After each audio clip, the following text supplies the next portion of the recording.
1 ಕೋಟಿಯನ್ನು ಪಡೀಲಿಕ್ಕೆ ಎಷ್ಟು ರೂಪಾಯಿ ಎಸ್ ಐ ಪಿಯನ್ನು ಮಾಡಬೇಕು ತಿಳ್ಕೊಳ್ಳೋಣ. ನಾವಿಲ್ಲಿ ರಿಟರ್ನ್ ಅಥವಾ XIRR ಅನ್ನು 12% ಅಂತ ತಿಳ್ಕೊಳ್ಳೋಣ.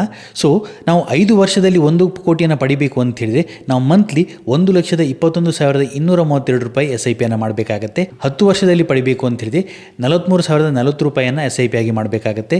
15 ವರ್ಷದಲ್ಲಿ ಪಡಿಬೇಕು ಅಂತ ಹೇಳಿದರೆ 19,818, 20 ವರ್ಷದಲ್ಲಿ 10,008, 25 ವರ್ಷದಲ್ಲಿ ಪಡಿಬೇಕು ಅಂತ ಹೇಳಿದರೆ 5,269, 30 ವರ್ಷದಲ್ಲಿ ಪಡಿಬೇಕು ಅಂತ ಹೇಳಿದರೆ 2,832 ರೂಪಾಯಿ ಎಸ್ ಐ ಪಿಯನ್ನು ಮಾಡಿದರೆ ನಾವು 1 ಕೋಟಿಯನ್ನು ಪಡೀಲಿಕ್ಕೆ ಸಾಧ್ಯ 12% XIRR ಅಲ್ಲಿ. ಆದರೆ 30 ವರ್ಷದ ನಂತರ ನಾವು 5% ಇನ್ಫ್ಲೇಷನನ್ನು ತಗೊಂಡ್ರೆ ನಮ್ಮ 1 ಕೋಟಿಯ ವ್ಯಾಲ್ಯೂ ಇರುವಂಥದ್ದು 23,13,774 ರೂಪಾಯಿ ಆಗುತ್ತೆ. ಅಂದರೆ ಇವತ್ತು ನಾವು 23 ಲಕ್ಷಕ್ಕೆ ಏನನ್ನು ಪರ್ಚೇಸ್ ಮಾಡ್ಬೋದು, ಅದನ್ನು 30 ವರ್ಷ ಬಿಟ್ಟು ಪರ್ಚೇಸ್ ಮಾಡಲಿಕ್ಕೆ ನಾವು 1 ಕೋಟಿಯನ್ನು ಕೊಡಬೇಕಾಗತ್ತೆ. ಹಾಗಿದ್ರೆ ಇವತ್ತಿನ 1 ಕೋಟಿಯ ವ್ಯಾಲ್ಯೂವನ್ನು ನಾವು 30 ವರ್ಷ ಬಿಟ್ಟು ಪಡಿಬೇಕು ಅಂತ ಹೇಳಿದರೆ ನಮಗೆ 4.3 ಕೋಟಿ ಬೇಕಾಗುತ್ತೆ.